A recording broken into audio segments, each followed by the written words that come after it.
ఈరోజు మొత్తం భారతదేశంలోనే ఒక అతిపెద్ద మోసానికి సంబంధించిన వైనాన్ని మీ ద్వారా ప్రజలకు చెప్పడానికి ఈ సమావేశం నిర్వహిస్తా ఉన్నాం. నిన్న ముఖ్యమంత్రి రేవంత్ రెడ్డి గారి రంకెలు, ఆయన ప్రవర్తన, ఆయన బాడీ లాంగ్వేజు, ఆయన హావభావాలు, ఆయన గావు కేకలు, పెడబొబ్బలు ఇవన్నీ చూసిన తర్వాత నాకైతే అనిపిస్తూ ఉన్నది, ఈ రుణమాఫీ పేరిట ఏదైతే ఒక మోసానికి తెరలేపిండో రేవంత్ రెడ్డి గారు, అది పూర్తిగా బోగస్, ఒక $1 మిలియన్ జోక్గా తేలిపోయింది. కాబట్టే దాని నుంచి అటెన్షన్ డైవర్ట్ చేయడానికి ఇవాళ ఈ రకమైన విన్యాసాలు చేస్తున్నారని నేను అనుకుంటా ఉన్నాను. రేవంత్ రెడ్డి కాంగ్రెస్ పార్టీ చెప్పిన ఈ రుణమాఫీ ఏదైతే ఉందో ఇది స్వతంత్ర భారత చరిత్రలోనే అతిపెద్ద ద్రోహం రైతులకి.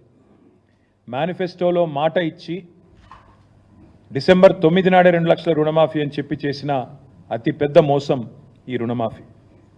ఒక దారుణమైన దగ, ఒక మాయ, రైతన్నలతో ఒక క్రూరమైన పరిహాసం ఆడిన మరి పరిస్థితి ఈరోజు కాంగ్రెస్ పార్టీది. ఒక మాటలో చెప్పాలంటే అడ్డగోలు ఆంక్షలు, అర్థం లేని షరతులు, కొర్రీలు, కూతలు, కోతలు, మొత్తంగా చెప్పినట్టయితే అన్నదాతలను నిండా ముంచిన పరిస్థితి ఈ రుణమాఫీ ద్వారా. అర్హులైన రైతుల్లో కనీస సగం మంది కూడా కాలేదు. ఇక్కడ మొదటి విషయం మీకు చెప్పాల్సింది, రుణమాఫీ అని ప్రతిపాదన పెట్టినాడు ఎక్కడ స్టార్ట్ అయింది స్టోరీ ఇది? రేవంత్ రెడ్డి గారు కాంగ్రెస్ పార్టీ ఎన్నికలకు ముందు ఏం చెప్పారు? డిసెంబర్ 9 నాడు, వీడియో మీరు అందరూ చూసే ఉంటారు, మళ్ళీ చూపెట్టి నేను మీకు బోర్ చేయను, సోషల్ మీడియా అంతా తెలుసు. డిసెంబర్ 9 నాడు ఒకటే రోజు ఒకటే సంతకంతో అర్జెంటుగా 2 లక్షల రుణమాఫీ చేస్తా అని చెప్పింది రేవంత్ రెడ్డి. ఒకే సంతకంతో, సింగిల్ స్ట్రోక్లో. రెండో మాట ఏమన్నారు ఆయన? నిన్న మొన్నటిదాకా కేసీఆర్ గారు ₹1,00,000 రుణమాఫీ ఏదైతే చేసినారో ఆ రుణమాఫీ పొందిన వాళ్ళు కూడా మీరు అర్జెంటుగా బ్యాంకుకు పోండి, వెంటనే 2 లక్షలు తెచ్చుకోండి, నేను వస్తున్నా, డిసెంబర్ 9 నాడు రుణమాఫీ చేస్తున్నా అని చెప్పిందే రేవంత్ రెడ్డి గారు. అయితే ఈ 2 లక్షల రుణమాఫీ అనే మాట వచ్చినప్పుడు చాలామంది మిత్రులు, రైతులు కానీ, జర్నలిస్టులు కానీ చాలామంది ఆలోచన చేసినారు, 2 లక్షల రుణమాఫీ అంటే ఎంత అవుతుంది, ఎంత అవుతుంది అన్నప్పుడు ఇదే రేవంత్ రెడ్డి గారు చెప్పారు. అది కూడా వీడియో ఉంది, మీకు కావాలంటే ప్లే చేస్తా. 40,000 కోట్ల రూపాయలు. ఏ పాటిదయ్యా 40,000 కోట్లు? ఒక్క సంవత్సరం నేను కడుపు కట్టుకుంటే చాలు 40,000 కోట్లు అనాయాసంగా కట్టేస్తా. ఇది ఆయన నోట్లోంచి వచ్చిన మాట, కావాలంటే మీకు ప్లే చేసి చూపెడతా. ఒక్క సంవత్సరం నేను కడుపు కట్టుకుంటే, అవినీతికి పాల్పడకపోతే, ఆయన అన్నమాట రేవంత్ రెడ్డి, మీకు పంపిస్తా కావాలంటే అందరికీ. ఒక్క సంవత్సరం కడుపు కట్టుకుంటే 40,000 కోట్లు అట్ట కట్టేయచ్చు అనాయాసంగా. ఇది ఆయన చెప్పిన మాట. దాని పర్యవసానంగా పేపర్లు రాసింది ఆనాడు. ఏం రాశారు? ఇది సాక్షి పత్రిక. 40,000 కోట్ల రూపాయలతో రుణమాఫీ. ఎట్లా వచ్చారు ఈ అంచనాకు? రేవంత్ రెడ్డి గారు ఏ రోజైతే చెప్పారో ఒక సంవత్సరం కడుపు కట్టుకుంటే 40,000 కోట్ల రుణమాఫీ ఈజీగా చేయొచ్చు అని చెప్పిండో, ఇక ఇది 40,000 కోట్ల లెక్క. ఎట్లొచ్చిండ్రు ఆ లెక్కకి? సీఎం చెప్పారు, మొత్తంగా ఎన్నికల వేళ ఏమేం చెప్పిండ్రో అవన్నీ లెక్కలేసి చాలా వివరంగా క్రోడీకరించి పెట్టిండ్రు 40,000 కోట్లను. సరే, మరొక పత్రిక ఏం చేసింది? 40,000 కాదు 35,000 కోట్లు అవుతుంది అని చెప్పి ఈనాడు పత్రిక. ఇక్కడ సాక్షి రాస్తే మళ్ళీ సాక్షి రాసింది వాళ్ళకి ఏదో ఎజెండా ఉందంటారు, అందుకే ఈ పత్రిక కూడా వచ్చిన. ఈనాడు పత్రిక వీళ్ళు ఏమన్నారు?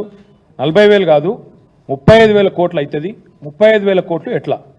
సో రేవంత్ చెప్పిందేమో 40,000 కోట్లని, దానికి ఆధారంగా ఒక పత్రిక రాస్తే తర్వాత 35,000 కోట్ల సేకరణ ఎట్లా అని చెప్పి కసరత్తు జరుగుతోంది అంటూ ఈనాడు పత్రిక రాసిన మాట.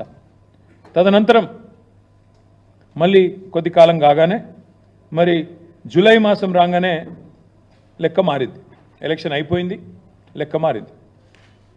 40,000 కోట్లు పోయింది, 35,000 కోట్లు పోయింది, లెక్క మారింది. 31,000 కోట్లతోనే రుణమాఫీ అని క్యాబినెట్ తీర్మానం చేసింది అని పత్రికలు రాసినాయి. అది కూడా పత్రికలు రాయడంతో పాటు ముఖ్యమంత్రి గారు కూడా ట్వీట్ చేశారు. ఏమని? మా క్యాబినెట్ రైతులకు ఇచ్చిన మాట ప్రకారం 31,000 కోట్లు మాఫీ చేయాలని నిర్ణయం తీసుకున్నాము, ఇది క్యాబినెట్ తీర్మానమని తెలంగాణ చీఫ్ మినిస్టర్స్ ఆఫీస్ నుంచి అఫీషియల్ హ్యాండిల్ నుంచి వారు చేసిన ట్వీట్. అంటే పచ్చి మోసము దగా అని ఎందుకంటున్నా అంటే, ఎన్నికలకు ముందేమో ప్రతి రైతుకు రుణమాఫీ చేస్తా, ప్రతి రైతు అర్హుడే, రేషన్ కార్డు నిబంధన లేదు, ఇన్కమ్ ట్యాక్స్ నిబంధన లేదు, ఏ షరతులు లేవు, అందరికీ అన్ని. ఎన్నికలు అయిపోగానే కొందరికే కొన్ని కొరీలు పెట్టడం, ఆంక్షలు పెట్టడం, కోతలు పెట్టడం. ఎన్ని మాటలు అన్నారు అన్నాడు? రుణం తీసుకున్న ప్రతి ఒక్కరూ అర్హుడే, రుణం కనుక మీరు తీసుకోకపోతే అర్జెంటుగా తెచ్చుకోండి, పరుగున బ్యాంకు పోండి, తెచ్చుకొని 2 లక్షలు తెచ్చుకోండి, నేను చేస్తా అన్నారు. కానీ వాస్తవం ఏంటి ఈరోజు? ఇవాళ వాస్తవం ఏంటి అంటే, ఈరోజు పేపర్లు ఇది రాస్తున్నాయి. ఇది మా పరకాల, మా ఎక్స్ఎమ్మెల్యే ధర్మారెడ్డి గారు ఇక్కడే ఉన్నారు. పరకాల నుంచి ధర్మారెడ్డి గారు తెచ్చింది ఇది, అక్కడి లోకల్ పత్రిక.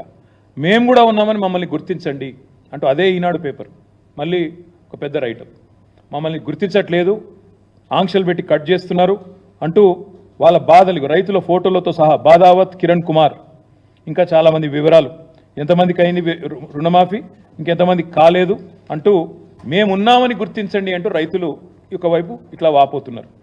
ఇంకొకటి ఇక్కడ విచిత్రం ఏంటంటే, రుణమాఫీ ఇప్పుడు చూస్తే లెక్కలు చూస్తే ఉద్యోగికి కట్ రుణమాఫీ, పెన్షనర్కు కట్, ఇన్కమ్ ట్యాక్స్ కట్టిన వాళ్ళకు కట్, రేషన్ కార్డు లేకుంటే కట్. ఇవన్నీ చెప్పినరా ముందు? ఏవీ లేదు. అప్పుడు 40,000 కోట్లు, ఇప్పుడేమో మొత్తం కటింగ్ల మాస్టర్ లాగా.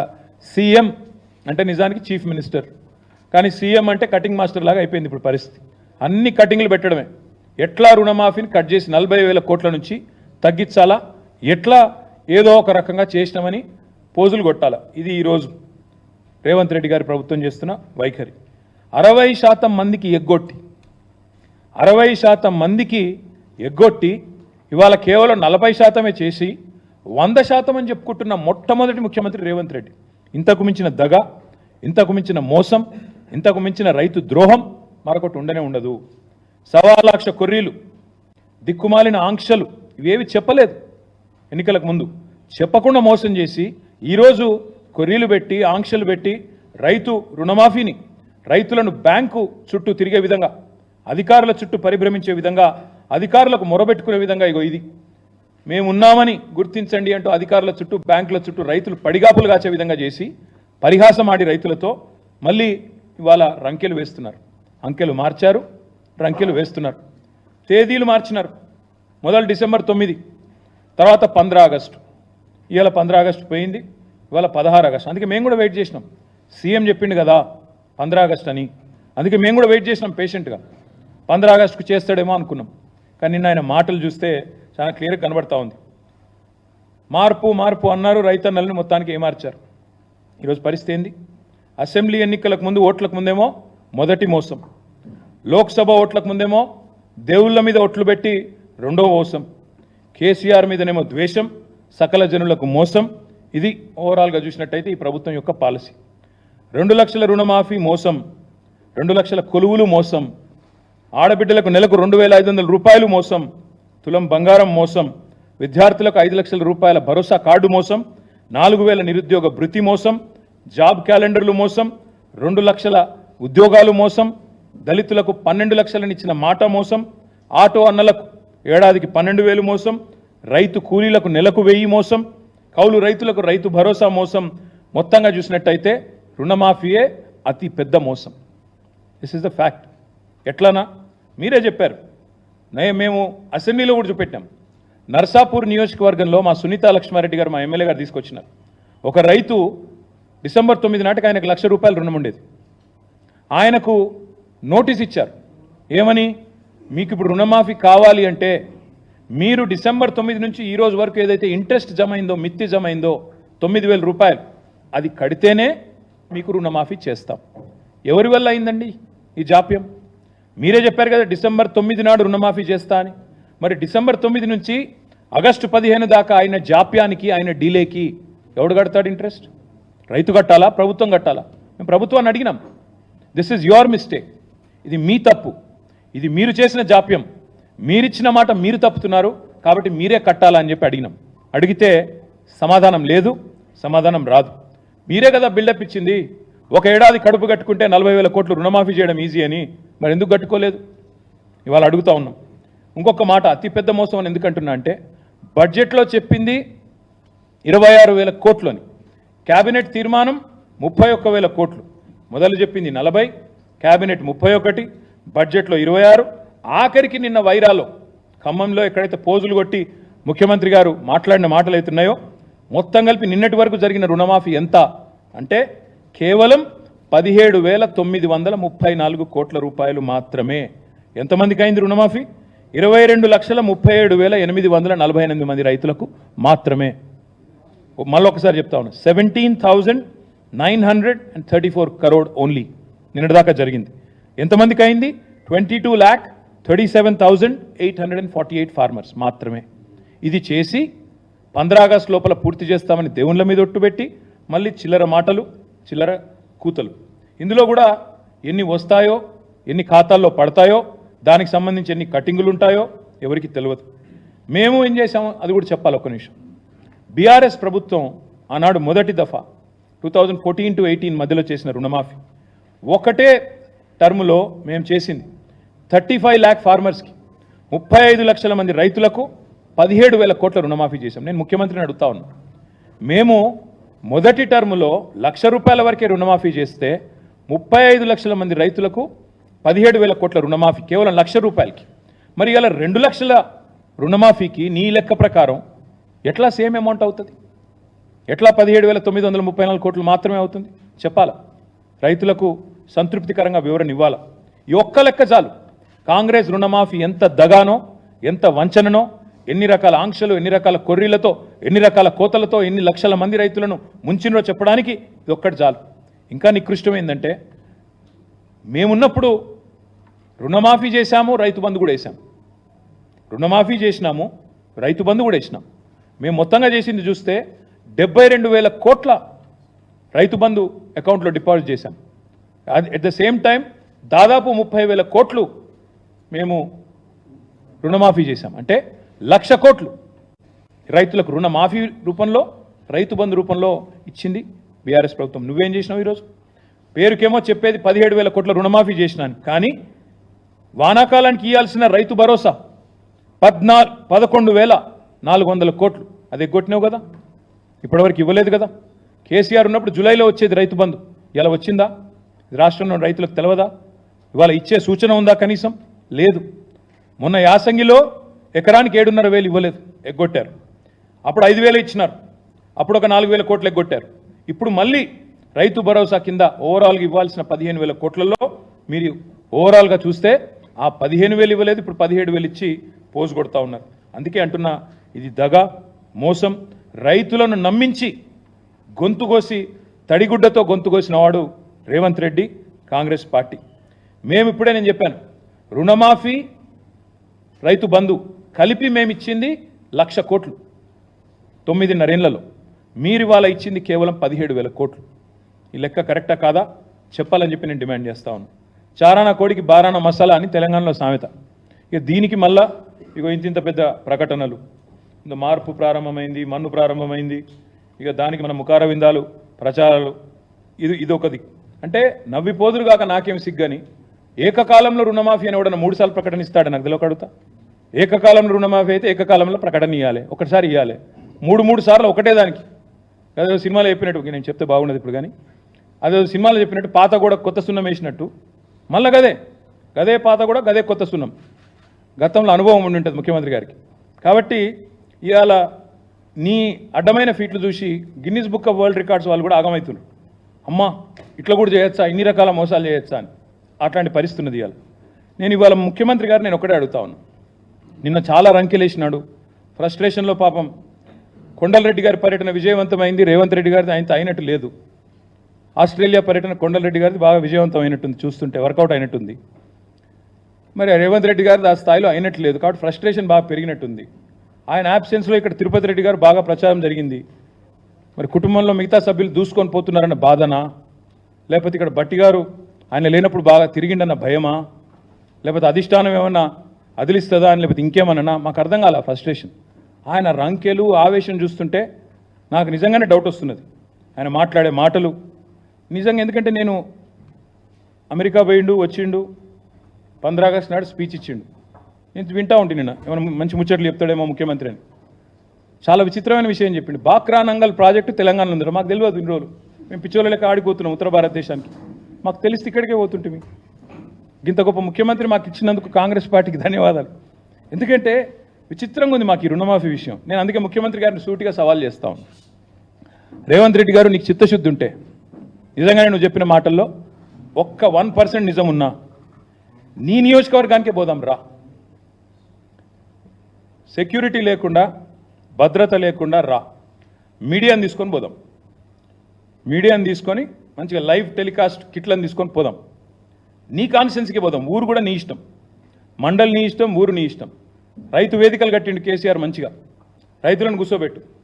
ఒక్క రైతు వేదికలోనన్నా రైతులు కనుక 100% రుణమాఫీ అయిందంటే నేను అక్కడే నా రాజీనామా పత్రం స్పీకర్ గారికి పంపిస్తా. రాజకీయం వదిలేసి శాశ్వతంగా ఇంట్లో కూర్చుంటా. ఒక్క ఊర్లో, ఏదన్నా ఒక్క ఊర్లో చెప్పిస్తావా? నువ్వు చెప్పిన దానిలో వాస్తవం ఉందా? నువ్వు చెప్పిన లెక్క ప్రకారం రైతులు రుణమాఫీ జరిగిన విషయం వాస్తవమే అయితే కొడంగల్లో ఏ ఊరో నువ్వే డిసైడ్ చేయి, పోదాం. కేవలం కొడంగలే కాదు, మేము వదిలిపెడతాం అనుకుంటున్నామేమో. మా నాయకులందరికీ నేను ఈరోజు పిలిపిస్తా ఉన్నా ఈ పత్రికా సమావేశం ద్వారా. రాష్ట్రంలోని ప్రతి నియోజకవర్గంలో మేము చాలా ఊర్లు తిరుగుతాం ఇప్పటి నుంచి. ఈ పచ్చి మోసం ఏదైతుందో దీన్ని ఎండగట్టడానికి బీఆర్ఎస్ పార్టీ నాయకత్వం. మొన్న మా తమ్ముడు వివేక్ గారు ఎట్లా కుత్బుల్లాపూర్ రూరల్ మండల్లో ఎంతమంది ఉంటే ఎంతమందికి అయిందో మొన్నొచ్చి ఇక్కడ ప్రెస్ మీట్ పెట్టి మరీ లెక్క చెప్పినాడు. రుణమాఫీ విషయంలో 1000 మంది ఉంటే కేవలం 100 మందికి ఇచ్చి మేము మొత్తం కంప్లీట్ చేసినామని పోజులు కొడితే ప్రధాన ప్రతిపక్షంగా మా బాధ్యత మీ వాదనలోని డొల్లతనాన్ని ఎండగట్టడం.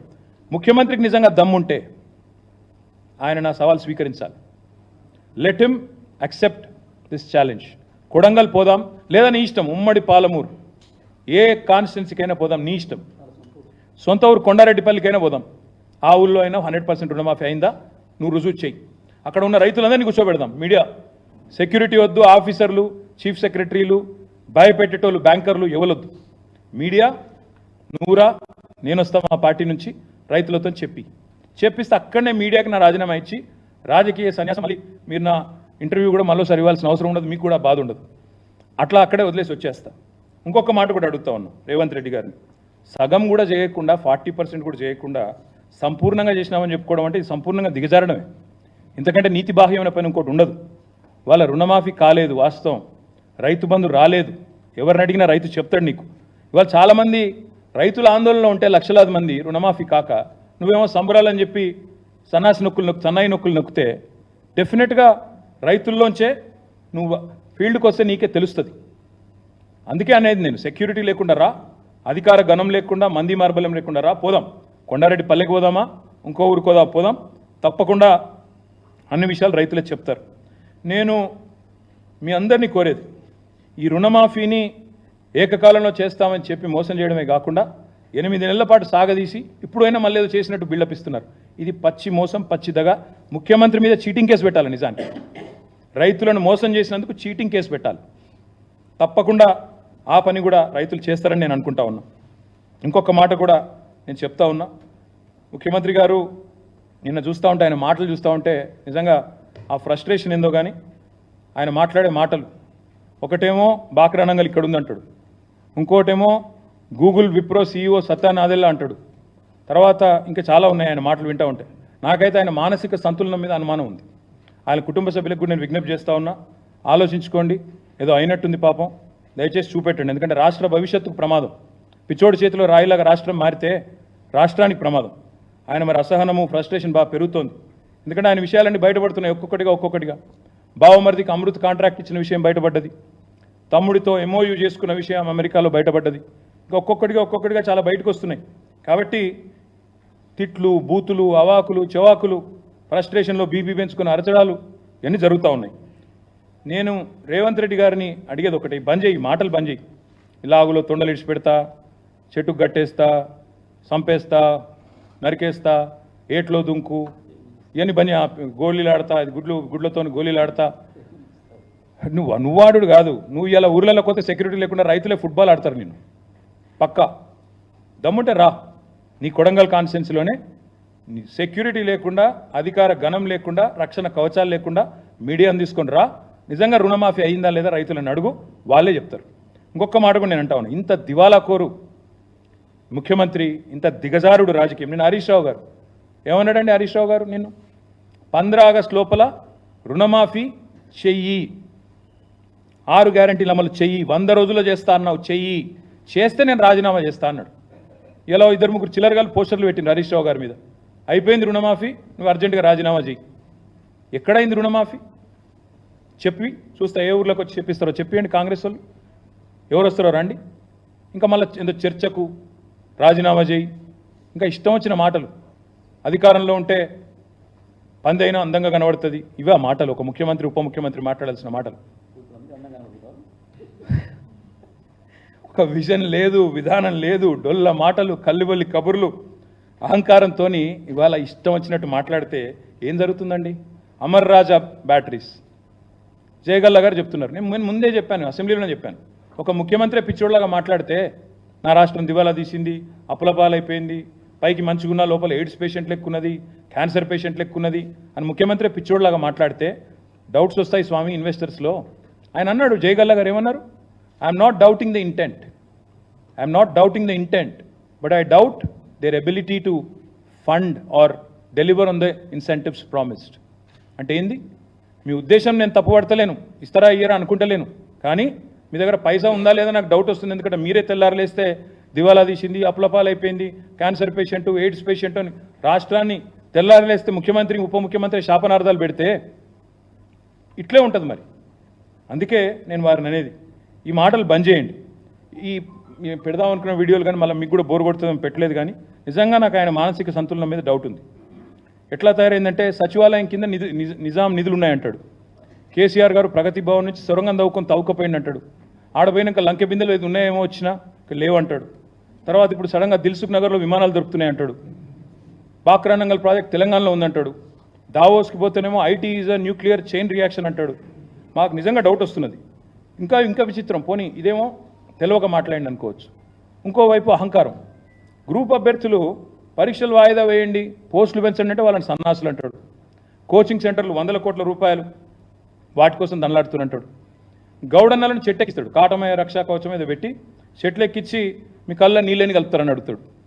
ఎవడన్నా ముఖ్యమంత్రి చేస్తారండి అట్లా? వాళ్ళ కులవృత్తిని వాళ్ళందరినీ అవమానించే విధంగా వాళ్ళని చెట్లెక్కించేదో సర్కస్ లెక్క ఈయన కింద కూర్చొని మైకులల్లా మాట్లాడచ్చును అట్లా?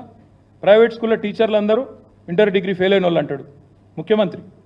వాళ్ళు వీళ్ళు కాదు, ఎవరో తెలిసి తెలియక ఒక ఎమ్మెల్యేనో ఎంపీ మాట్లాడింది అనుకుంటే వేరు. ఆడికెళ్ళి వచ్చి అక్కలు ముంచుతారు, జూబ్లీ బస్ స్టాండ్ కాడ అడుక్కునే పరిస్థితి వస్తుంది అంటాడు. మళ్ళీ నిన్న బంజారాయిల్స్కి వచ్చిండు, మేము బంజారాయిల్స్ బస్ స్టాండ్ కాడ అడుక్కుంటాం. మొన్న జూబ్లీ బస్ స్టాండ్కి వెళ్ళి బంజారాయిల్స్కి వచ్చిండు. అందుకే అంటున్నా నేను, పాలననేమో చెత్తగుందని ప్రజలు చెప్తున్నారు. గురుకులాల పిల్లలకు విషాహారం, అక్కడ పిల్లలు బాధపడుతున్నారు. నగరంలో నేరాలు ఘోరాలు మీరే రాస్తున్నారు, పత్రికలే రాస్తున్నాయి. 30 రోజుల్లో 28 మర్డర్లని. అవన్నీ అటుపోయినాయి. 19 సార్లు ఎక్కే విమానం దిగే విమానం అన్నట్టు ఇవాళ కూడా ఢిల్లీలో ఉన్నాడు 19వ సారి. నాకు తెలిసి ఇదొక రికార్డు. కేసీఆర్ గారు 10 నెలలు కూడా 19 సార్లు పోయినట్లేరు. ఈయన పాపం 8 నెలలనే 19 సార్లు, ఇంకెన్నిసార్లు పోవాలనో. లక్షల లగ్గాలు అవుతున్నాయి. ఇప్పుడు 18 నాడు ఇప్పుడు నాకు 2-3 కార్డులు ఇచ్చారు మా వాళ్ళు వచ్చాడు. 1 తులం బంగారం వేయాలి ఇప్పటి వరకు. 7 తులం బంగారం అద్దిక్కు లేదు. ఇక చెప్తే ఇంకా చాలా ఉన్నాయి. కానీ అట్లా ఒక్కటి కాదు. ఇప్పుడు నేను అనేదల్లా ఒక్కటే, రుణమాఫీ అని చెప్పి మోసం చేసినందుకు 40,000 కోట్ల నుంచి 31,000, 35 చేసి 35, 31 చేసి నిన్నటికి నిన్న 17,934 కోట్లు మాత్రమే జరిగింది. This is according to his own cabinet decision which was 31,000 crore. 17,934 crore is I think about 46%. So ఇది ఏ రకమైన రుణమాఫీ, ఇది ఏ రకమైన చరిత్ర? నాకు అందుకే వీళ్ళకి అర్థమైందో లేదో కానీ నాకు తెలిసి రాహుల్ గాంధీ గారికి అర్థమైంది. ఇదేదో మోసం ఉంది అని చెప్పి ఆయన కూడా మీటింగ్కి రాలేదు. రమ్మన్నాడు మీటింగ్కి, ఆయన కూడా డుమ్మా కొట్టిండు. ఏదో మోసం ఉంది, ఆడికి వస్తే రైతులు ఏమైనా అంటారేమో అని చెప్పి మొత్తంగా తప్పించుకున్నాడు. ఒక ఎగ్జాంపుల్ మీకు చెప్తాను, ఎందుకంటే ముఖ్యమంత్రి జిల్లా కాబట్టి చెప్తున్నా. ముఖ్యమంత్రి సొంత జిల్లాలో, ముఖ్యంగా మహబూబ్ నగర్ జిల్లాలో ఇప్పటివరకు నాకున్న సమాచారం మేరకి రుణం తీసుకున్న రైతులు, అంటే మహబూబ్ నగర్ కొత్త జిల్లా, పాత జిల్లా కాదు, ఉమ్మడి జిల్లా కాదు, 1,72,433 ఉంటే ఇప్పటి వరకు 3 విడతల్లో రుణమాఫీ అయ్యింది కేవలం 71,053 మందికి మాత్రమే. మళ్ళీ let me repeat it. Mahbubnagar జిల్లా ఈ రోజున్న మహబూబ్ నగర్ ఏదైతే ఉందో అక్కడ రుణం తీసుకున్న రైతులు, లోన్ తీసుకున్న రైతులు 1,72,433 ఉంటే ఈ 3 ఇన్స్టాల్మెంట్స్లో మొత్తం ఇప్పటిదాకా మాఫీ అయింది 71,000కి మాత్రమే. అంటే ఇంకా 1,00,000 మందికి పైగా రైతులు ఒక్క మహబూబ్ నగర్ జిల్లాలో వెయిట్ చేస్తూ ఉన్నారు. ఇంకా ఖమ్మం జిల్లా తీసుకుంటే, ఎందుకంటే ఉప ముఖ్యమంత్రి గారి జిల్లా, అక్కడ రుణం తీసుకున్న వాళ్ళు రైతులు 1,57,157 రైతులు, 3,73,157. 3 ఇన్స్టాల్మెంట్స్ ఇప్పటిదాకా కలిపి మొత్తం రుణమాఫీ అయింది ఎంతమందికి అంటే 1,15,600 మందికి, అంటే 30%కి అయింది. సీఎం సొంత జిల్లాలో 41%, డిప్యూటీ సీఎం సొంత జిల్లాలో 30%. ఇక దీనికి మళ్ళా హరీష్ రావు రాజీనామా చేయాలి, మేమేదో చేసేసినాం, పొడి చేసినాం. అందుకే ఈ దిగజారుడు రాజకీయాలు బంద్ చేయండి, దిక్కుమాలిన కారు కూతలు కుయ్యకండి. మీరు ఎంత అరిచినా, ఎన్ని కుప్పిగంతులు వేసినా టీఆర్ఎస్ ఎక్కడికి పోదు, మీ కళలు నెరవేరవు. తప్పకుండా మళ్ళీ కాంగ్రెస్ పార్టీని ప్రజాక్షేత్రంలో ఎండగట్టేది మేమే అని చెప్తూ చివరిగా ఒక మాట, మా నాయకులకు కూడా, మా గౌరవ శాసనసభ్యులు, శాసన మండలి సభ్యులు, గౌరవనీయులైన మాజీ శాసనసభ్యులు, మా నియోజకవర్గాల ఇన్ఛార్జీలు, రాష్ట్ర కమిటీ సభ్యులు, వారందరికీ మేము రిక్వెస్ట్ చేస్తే ఇక్కడ ఒక హెల్ప్ లైన్ స్టార్ట్ చేస్తే మాకు 1 lakh కంప్లైంట్స్ వచ్చినాయి ఇప్పటివరకు. 1 lakh. ఆ డేటా కూడా మీకు షేర్ చేస్తాం. క్షేత్రంలో కూడా తిరుగుతాం. రేపటి నుంచి, ఎల్లుండి నుంచి మా నాయకులు అన్ని నియోజకవర్గాల్లో తిరుగుతారు. అందరు ఎమ్మెల్యేలు, మాజీ ఎమ్మెల్యేలను కూడా నేను రిక్వెస్ట్ చేస్తా ఉన్నా, కొన్ని ఊర్లకు పోండి. మీ నియోజకవర్గాలు అన్ని ఊర్లు తిరగలేరు, శాంపుల్గా 1, 2, 3 ఊర్లకు పోండి, డేటా గ్యాదర్ చేద్దాం, ప్రభుత్వానికి సమర్పిద్దాం. చీఫ్ సెక్రటరీకి, చీఫ్ మినిస్టర్కి, సెక్రటరీకి పోయి అవసరమైతే సమర్పిస్తాం. గవర్నమెంట్ స్పందించకపోతే గవర్నర్ గారికి ఇస్తాం, గవర్నర్ గారు కూడా స్పందించకపోతే కోర్టుకు కూడా పోతాం అవసరమైతే మోసం చేసినందుకు. కాబట్టి రేపటి నుంచి కార్యాచరణ ప్రారంభిస్తాము. మా నాయకులు కూడా ఫీల్డ్ తిరగడం మొదలు పెడతారు. ఎక్కడెక్కడ రైతులకు కష్టాలున్నా దయచేసి ప్రధాన ప్రతిపక్షంగా బీఆర్ఎస్ పార్టీ మీకోసం కొట్లాడుతూ ఉంది. మీరు ముందుకు రండి, మాకు సమాచారం ఇవ్వండి, ప్రభుత్వ దృష్టికి తీసుకొస్తామని చెప్పి తెలియజేస్తూ మీ అందరికీ ధన్యవాదాలు. Thank you.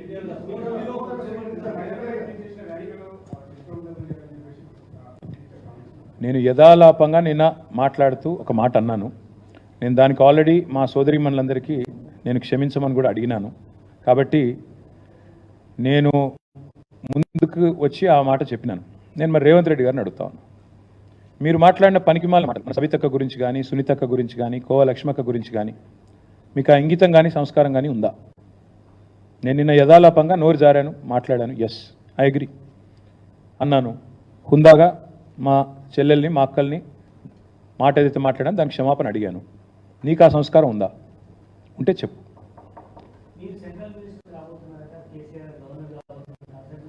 రేవంత్ రెడ్డి గారు అమెరికా అధ్యక్షుడు కాబోతున్నాడు, నేను కూడా చెప్తా. ఏముంది స్టోరీ? దీన్ని అక్కడ చెప్తున్నా, రేవంత్ రెడ్డి గారు తొందరలో అమెరికా అధ్యక్షుడు కాబోతున్నాడు. మొన్న ఆయన ఎవరు చెప్పింది కదా అక్కడ మీటింగ్లో, కేజీఎఫ్లో వెళ్ళను, మనోడు ఎవడో అవుతాడు అమెరికా అధ్యక్షుడు అని. ఈయన అవుతాడేమో మరి. ట్రంప్ గారు సరిపోతలేరట, ఈయన పిలుస్తున్నారంట. ఎన్నిసార్లు చెప్పాలి మరి అదేమాట? సెప్టెంబర్లో మా పార్టీ యొక్క సీనియర్ నాయకుల బృందం ఒకటి, మేము కొన్ని ప్రాంతీయ పార్టీలు ఏవైతే సుదీర్ఘకాలంగా బ్రహ్మాండంగా ప్రజాక్షేత్రంలో పనిచేస్తున్నాయో, డిఎంకే కావచ్చు, ఇంకా ఇతర ప్రాంతీయ పార్టీలు కావచ్చు, వాటిని అధ్యయనం చేయడానికి నేను కూడా వెళ్తాను. నాతో పాటు సీనియర్ నాయకుల బృందం, మాజీ మంత్రులు, పెద్దలు, శాసనసభ్యులు, సీనియర్ పార్టీ నాయకులు అందరం కలిసి కొన్ని రాష్ట్రాలకు పోదాం అనుకుంటున్నాం. ముఖ్యంగా ప్రాంతీయ పార్టీలు, డిఎంకే కావచ్చు, బీజేడీ కావచ్చు, టీఎంసీ కావచ్చు, ఇతరత్ర వాటిని అధ్యయనం చేయడానికి పోవాలనుకుంటున్నాం. సెప్టెంబర్లో ఆ పని చేస్తాం. చేసి వచ్చిన తర్వాత, ఎందుకంటే ఒక్కొక్క చోట ఒక్కొక్క స్ట్రక్చర్ ఉంది. ఇప్పటిదాకా ఒక ఎక్స్ఎమ్మెల్యే డిఎంకే శేఖర్ గారని వచ్చారు ఇందాక, ఆయన చెప్తా ఉండే వివరంగా ఎట్లా డిఎంకే పార్టీ స్ట్రక్చర్ ఉంది, ఎట్లా ఇన్స్టిట్యూషనలైజ్ అయిందని చెప్తా ఉండే. మా పార్టీకి కూడా 24 ఏళ్ళు నిండినాయి. భవిష్యత్తు ఇంకెట్లుండాలి, ఎంత సుదృఢంగా నిర్మించాలి, దీని విషయంలో తప్పకుండా ఇప్పుడు, ఎందుకంటే మొదటిసారి ప్రతిపక్ష పాత్ర, ఇదివరకు ఉద్యమ పార్టీగా ఉన్నాం, తర్వాత అధికార పార్టీ మొదటిసారి ప్రతిపక్ష పాత్ర పోషిస్తున్నాం. కాబట్టి we also have to adapt, learn, unlearn, make a fresh beginning. తప్పకుండా అందుకే ఇతర రాష్ట్రాల్లో పరిస్థితులు, అక్కడ ఉండే పార్టీలు, వాటి యొక్క అనుభవాలు అన్నీ అధ్యయనం చేసిన తర్వాత will come out with new committees, new membership, all things that we need to do. అంటే ఇప్పుడు ఉన్న కమిటీలు ఉన్నాయి, కొత్త కమిటీలు ఏవైతే వేసుకోవాలో, ఎక్కడెక్కడైనా గ్యాప్స్ ఉంటే పూడ్చుకోవడం, అవన్నీ కూడా సెప్టెంబర్ తర్వాత చేస్తాం. ఓకేనా?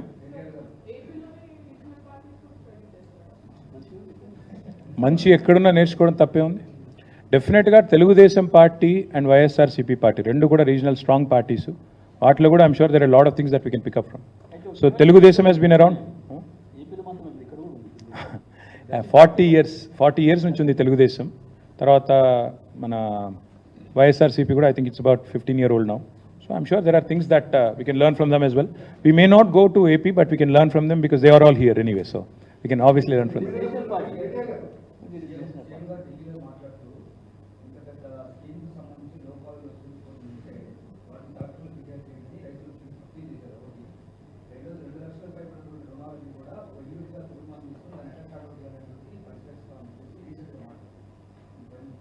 ఫస్ట్ ఆఫ్ ఆల్ అదే పెద్ద మోసం అంటున్నాను నేను. 2 లక్షల రుణమాఫీ అనేది పెద్ద జోకు, ఈ దశాబ్దపు అతిపెద్ద మోసం.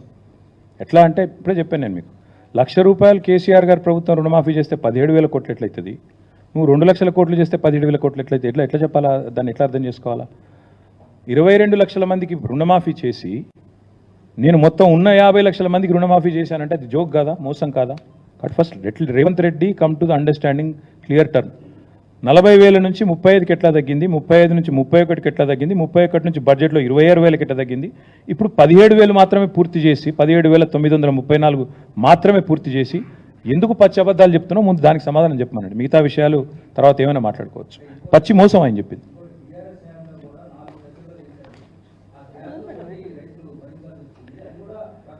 బీఆర్ఎస్ ఎన్నడూ కూడా ఏకకాలంలో చేస్తామని మీలాగా పచ్చి అబద్ధాలు చెప్పలేదు. బీఆర్ఎస్ ఏనాడు కూడా మీలాగా ఫలానా రోజే సంతకం పెడతామని డైలాగులు కొట్టలేదు. ఎవడు కొట్టమన్నాడు నిన్ను? చేతగానోడివి ఎందుకు పెద్ద పెద్ద మాటలు మాట్లాడాలి? December 9 చేస్తా అని డైలాగులు కొట్టి ఏకకాలంలో అని చెప్పి 12 సార్లు పత్రికా ప్రకటనలు ఎందుకు? కాబట్టి నువ్వే ఒప్పుకున్నట్టు కదా. బీఆర్ఎస్ మేము చెప్పిందే చేశాం. బీఆర్ఎస్ మీరు 2 లక్షల రుణమాఫీ అంటే కూడా మేము 1,00,000 చేస్తామని చెప్పాం, మమ్మల్ని నమ్మారు. కాబట్టి నేను అనేది అలా ఒకటే, ఆయన మీరు ఆయన అడగండి. మోసం చేసి 40,000 కోట్ల నుంచి 17,934 తెచ్చినందుకు ఆయనకు రైతులే ఊర్లలో పోతే సమానం చెప్తారు.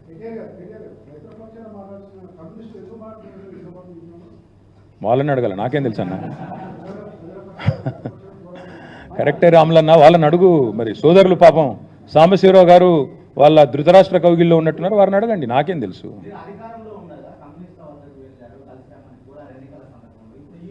రైతుల దగ్గరికి పోతాం, కలిసి రమ్మని కొడతాం. రైతుల దగ్గరికి పోతాం.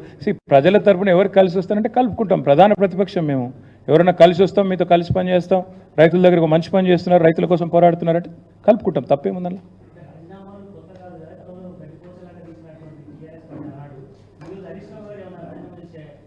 మాకు రాజీనామాలు కొత్త కాదు, రేవంత్ రెడ్డికి మోసం కొత్త కాదు. రాజకీయ సన్యాసం తీసుకుంటా అని మాట తప్పిన సన్యాసి ఎవడండి? కొడంగల్లో ఓడిపోతే రాజకీయ సన్యాసం తీసుకుంటా అని డైలాగులు కొట్టి 2018లో మాట తప్పిన సన్యాసి ఎవడు? ఇది నేను మా సోషల్ మీడియా సోదరులను అడుగుతున్నా, దయచేసి చెప్పాలని కోరుతాను. Thank you. ఎలక్షన్ వస్తుంది, రెడీగా ఉంటున్నాం బ్రదర్.